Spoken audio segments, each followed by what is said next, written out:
Freshers ఈ కోర్సులు నేర్చుకో జనరల్గా ఏంటంటే ఒక స్టూడెంట్ నన్ను అడిగారు అనమాట. సో మీరేంటి ఒకరోజు సేల్స్ ఫోర్స్ బాగుందంటారు, ఒకరోజు డేటా సైన్స్ అంటారు, ఒకరోజు క్వాంటమ్ కంప్యూటింగ్ అంటారు, ఇంకో రోజు ఫుల్ స్టాక్ అంటారు, ఫుల్ స్టాక్ డేటా సైన్స్ అంటారు, డేటా సైన్స్ విత్ ఏఐ అంటారు, డేటా అనలిస్ట్ అంటారు, లేదా పవర్ బిఐ అంటారు, పైథాన్ ఫుల్ స్టాక్ అంటారు, సో మల్టీ క్లౌడ్ అంటారు, సైబర్ సెక్యూరిటీ అంటారు, జెన్ ఏఐ, క్వాంటమ్ కంప్యూటింగ్ అంటారు.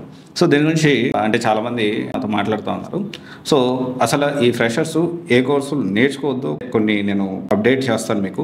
ఫ్రెషర్స్ ఏ కోర్స్ నేర్చుకుంటే జాబ్లు వస్తాయి అనేది ఒక ఐడియా ఇవ్వడానికి, ఎస్పెషల్లీ ఇప్పుడు రీసెంట్ లేటెస్ట్ పాస్ అవుట్ ఎవరైతే ఉన్నారో వాళ్ళు ఏ కోర్సు నేర్చుకుంటే ఫ్యూచర్ ఉంటుంది అనేది ఈ వీడియోలో డిస్కస్ చేద్దాము. సో ఫస్ట్ పాయింట్ ఏంటి అంటే దీనికి సంబంధించి ఫ్రెషర్స్ ఎస్పెషల్లీ సో వాళ్ళు ఎప్పుడైనా గుర్తుపెట్టుకోండి, చాలా కోర్సులు అనేవి ట్రెండింగ్లో ఉంటాయి. ఒక సింగిల్ కోర్సు ఈ కోర్సే అని కాదు, చాలా కోర్సెస్ ట్రెండింగ్లో ఉంటాయి, చాలా కోర్సెస్కి ఆపర్చునిటీస్ ఉంటాయి. అండ్ మార్కెట్లో ఒక సాఫ్ట్వేర్ ఉంది అంటే కంపల్సరీ దానికి ఎంతో కొంత కాల్స్ ఉంటాయి. కాకపోతే ఎంత ఎక్కువ కాల్స్ ఉన్నాయి అనేది ఇక్కడ point number 1 important. Point number 2 వచ్చేసి ఏంటి అంటే మనకి ఏ సూట్ అవుతుంది, that is also very important. ఈ రెండు చాలా ఇంపార్టెంట్ ఆస్పెక్ట్స్ అనే విషయం మనం అర్థం చేసుకోవాలి. సో అలా కాకుండా ఏంటి అంటే చాలా వరకు ఇక్కడ చాలామంది ఏమనుకుంటారంటే సో ఫ్రెషర్స్ నేను ఒక కోర్స్ బాగుంది అంటే ఇమీడియట్గా వెళ్ళి ఆ క్యాండిడేట్కి ఆ కోర్స్ సూట్ అవుతుందో లేదో తెలుసుకోకుండా ఇమీడియట్గా పోయి నేను ఆ కోర్స్ తీసేసుకుంటా అనుకుంటూ ఉంటారు, which is not correct. So ఇప్పుడు చూసుకుంటే అసలు ఫ్రెషర్స్ కిందకి ఎవరు వస్తారని మనం పాయింట్ మాట్లాడుకొని ఒకవేళ ఎక్స్పీరియన్స్ లేకుండా వెళ్ళడానికి ఎంతవరకు అవకాశం ఉంది అనేది కూడా మనం మాట్లాడుకుందాము. సో ఫ్రెషర్స్ కిందకి ఎవరు వస్తారంటే ప్రజెంట్ 2025, 2024, 2023 ఈ 3 years మాత్రం ఫ్రెషర్ కింద కన్సిడర్ అవుతుంది ఇన్ జనరల్గా మనం మాట్లాడుకుంటే.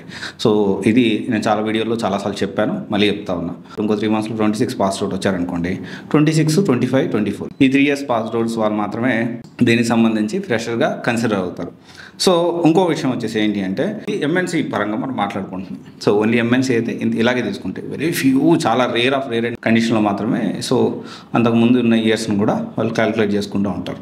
అయితే ఇక్కడ మనము ఎంఎన్సీ కాకుండా ఇంకా ఫ్రెషర్స్కి ఎవరిని కన్సిడర్ చేస్తారంటే 22, 21, 2020, 2019 జనరల్గా ఏంటి అంటే ఈ 4 years వాళ్ళు ఒక కోర్స్ ఏదైనా నేర్చుకొని ఇంటర్న్షిప్ త్రూ వాళ్ళు ఫ్రెషర్గా ట్రై చేయడానికి అవకాశం ఉంటుంది. ఇంటర్న్షిప్ త్రూ అంటే రియల్ టైం ప్రాజెక్ట్స్ చేసి వాళ్ళ పోర్ట్ఫోలియో బిల్డ్ చేసుకొని, గిట్హబ్ రెడీ చేసుకొని, లింక్డ్ఇన్ రెడీ చేసుకొని, సో రిలవెంట్ సర్టిఫికేట్స్ చేస్తూ ఓకే ఒక పర్టికులర్ కోర్స్ తీసుకొని ఎప్పటికప్పుడు ప్రాజెక్ట్స్ చేస్తున్నట్టు, ఎప్పటికప్పుడు యాక్టివిటీస్ ఏమైతే సాఫ్ట్వేర్ ఇండస్ట్రీలో మనం జనరల్గా ఇన్స్టాగ్రామ్లో పోస్ట్ చేస్తాం కదా, సో నేను అక్కడికి వెళ్ళాను ఇక్కడికి వెళ్ళాను అని చెప్పి పోస్ట్ చేస్తూ ఉంటారు. అలాగా యాక్టివిటీస్ అన్నీ కూడా దీంట్లో పోస్ట్ చేయాలి.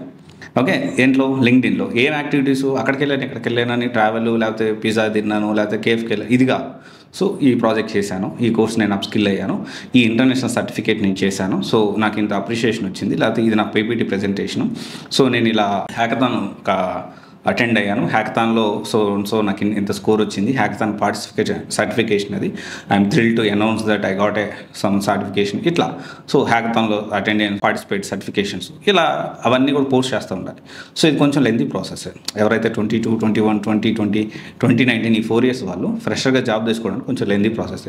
But still there is a possibility. Fake experience పెట్టి వెళ్ళడం కంటే కూడా డెఫినెట్లీ ఫ్రెషర్గా కెరీర్ స్టార్ట్ చేస్తే ఏ భయం బెరుకు లేకుండా మన కెరీర్లో ముందుకెళ్ళొచ్చు. స్ట్రాంగ్ బేస్ నుంచి పిల్లల నుంచి మనం డెవలప్ చేసుకునే అవుతాం. అలా కాకుండా 2018, 2017, 2016 వీళ్ళు ఉన్నారనుకోండి, వీళ్ళది డిఫరెంట్ స్టోరీ. ఫ్రెషర్గా అనేది జాబ్స్ అనేది చాలా కష్టం. సో ఆల్మోస్ట్ ఇంపాసిబుల్ అని చెప్పలేం, కానీ పాసిబిలిటీస్ అనేవి చాలా తక్కువ ఉంటాయి. అయితే ఇక్కడ మనం మాట్లాడుకుంటే ఫ్రెషర్స్ ఏ కోర్సెస్ నేర్చుకోవచ్చు అని మనం మాట్లాడుకుంటాం. ప్రజెంట్ ట్రెండింగ్లో 2025లో ట్రెండింగ్లో ఉన్న కోర్సెస్ అనేది ఒకసారి మనం చూస్తే, సో అప్కమింగ్ డేస్లో కూడా ట్రెండింగ్లో ఉండేదానికి ఛాన్సెస్ ఉన్నాయి. ప్రజెంట్ కాల్స్ అయితే ఉన్న కోర్సెస్ మనం చూస్తే data science, Salesforce, data analyst, full stack, either full stack Java కానీ పైథాన్ కానీ, అయితే full stack .NET is also good. దాంతోపాటు full stack with data science. So full stack with data science అనేది కొంచెం కష్టమైన పని, బట్ ఏంటి అంటే ఇది కొంచెం డిఫరెంట్ డైనమిక్గా మన పోర్ట్ఫోలియో అనేది ఉంటుంది. సో తర్వాత వచ్చేసి digital marketing, it is possible, very much possible.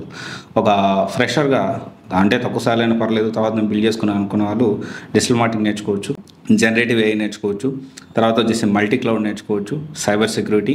So తర్వాత వచ్చేసి VLSI డిజైన్, ఒక త్రిబుల్ వాళ్ళు నేర్చుకోవాలనుకుంటే VLSI డిజైన్ సైడ్ వెళ్ళచ్చు, మైక్రోసాఫ్ట్ డైనమిక్ 365, సో తర్వాత C++, ఇలా చెప్పుకుంటూ పోతే మల్టిపుల్ కోర్సెస్ అనేవి మనకి ఉన్నాయి ఫ్రెషర్స్ నేర్చుకోవాలి. అయితే ఇవన్నీ కూడా ఏంటి అంటే కొంచెం అటు ఇటుగా అన్నిటికీ జాబ్స్ అయితే ఉన్నాయి ప్రజెంట్. కాకపోతే చాలామంది ఇప్పుడు ఇమ్మీడియట్గా కమెంట్లో చెప్తారు, అన్న మీరు డిజిటల్ మార్కెటింగ్ అన్నారు, డిజిటల్ మార్కెటింగ్ కాల్స్ లేవు, లేకపోతే జెన్ ఏఐ అన్నారు, లేకపోతే మల్టీ క్లౌడ్ అన్నారు, కాల్స్ లేవు. సో జనరల్గా ఇది ఒక విషయం ఏంటి అంటే ఈ ఫేజ్ అనేది ఏంటి, September, October, November, December, September కూడా అయిపోయింది. కంపల్సరీ మనం అర్థం చేసుకోవాల్సిన విషయం ఏంటి అంటే సంక్రాంతి వరకు కూడాను కాల్స్ అనేవి కంపారిటివ్లీ తక్కువ ఉంటాయి. అండ్ ఇంకోటి వచ్చేసి రీసెంట్ డేస్లో యూఎస్లో H1B వీసాకి $1,00,000 ఫీజు కట్టాలని చెప్పి సో ఒకటి వచ్చింది. సో ఇది చాలా ఇమీడియట్గా అమెరికాలో ఉన్న ఇండియన్స్ అందరూ ఇంటికి వచ్చేస్తారు అని చెప్పి మాట్లాడుతున్నారు. సో యాక్చువల్లీ కంప్లీట్లీ రాంగ్ అది. సో అది ఎందుకు ఏంటి, అది నిజంగా ఎంతవరకు ఇంప్లిమెంటేషన్ అవుతుంది, సో ఎన్ని లొసుగులు మనము చూడొచ్చు అనే అది ఇంకొక వీడియోలో డిస్కస్ చేసుకుందాం. ఒక పాయింట్, ఒక ఆస్పెక్ట్ అయితే ఒక బలమైన వాదన అనిపిస్తుంది. ఏంటి అంటే మెల్లగా అమెరికా నుంచి కంపెనీస్ అన్నీ ఇండియాకి తరలి వచ్చే అవకాశాలు చాలా ఉన్నాయని చెప్పి చాలామంది మాట్లాడుతూ ఉన్నారు. సో ఇది ఎంతవరకు కరెక్టు, సో దాని గురించి కూడా మాట్లాడుకుందాము. ఇండియాకి ఆల్టర్నేట్గా వేరే కంట్రీస్ ఉన్నాయా, సో వేరే కంట్రీస్ వాళ్ళని హైర్ చేసుకోవడానికి అవకాశం ఉందా, సో అది కూడా మనం మాట్లాడుకోవడానికి ఇంకొక వీడియోలో ప్రయత్నం చేద్దాం. సో ఫ్రెషర్ అన్నది అన్నిటికీ కాల్స్ ఉన్నాయి. సో మనకే సూట్ అవుతుంది, ఏది తీసుకుంటే మన ఫ్యూచర్ ఉంటుంది. సో కొంచెం మనం కొంత రీసెర్చ్ చేసి సో ఆ డెమోస్ అవి విని, క్లాసెస్ విని, ఫ్యూచర్ ఏంటి, సో ఒక సాఫ్ట్వేర్ కోర్సు బిజినెస్కి ఎలా హెల్ప్ అవుతుంది, ఏదైతే ఎంత ఇంటిగ్రేట్ అవుతుంది, ఇవన్నీ కూడా మనం అర్థం చేసుకుంటే డెఫినెట్లీ మనం ఏంటంటే మనకి కోర్సు సూట్ అవుతుంది అనేది మనం తీసుకోవడానికి అవకాశం ఉంటుంది. సో దీన్ని బట్టి జాగ్రత్త ప్లాన్ చేసుకొని చాలా కోర్సులు బాగుంటాయి. సందర్భాన్ని బట్టి సో ఈ కోర్సు దాని యొక్క ఫీచర్స్ అనేవి నేను ఎప్పటికప్పుడు ఎక్స్ప్లెయిన్ చేస్తూ ఉంటాను. ఇట్ డజంట్ మీన్ దట్ ఒక పర్టికులర్ కోర్సే అంటే చెప్పలేని పరిస్థితి. అదే ఇండివిజువల్ పర్సన్ టు పర్సన్ అయితే ఓకే ఈ కోర్స్ బాగుంటుంది, ఈ కోర్స్ మీకు సూట్ అవుతుందని చెప్పడానికి అవకాశం ఉంటుంది. Thank you. This is Raj signing off.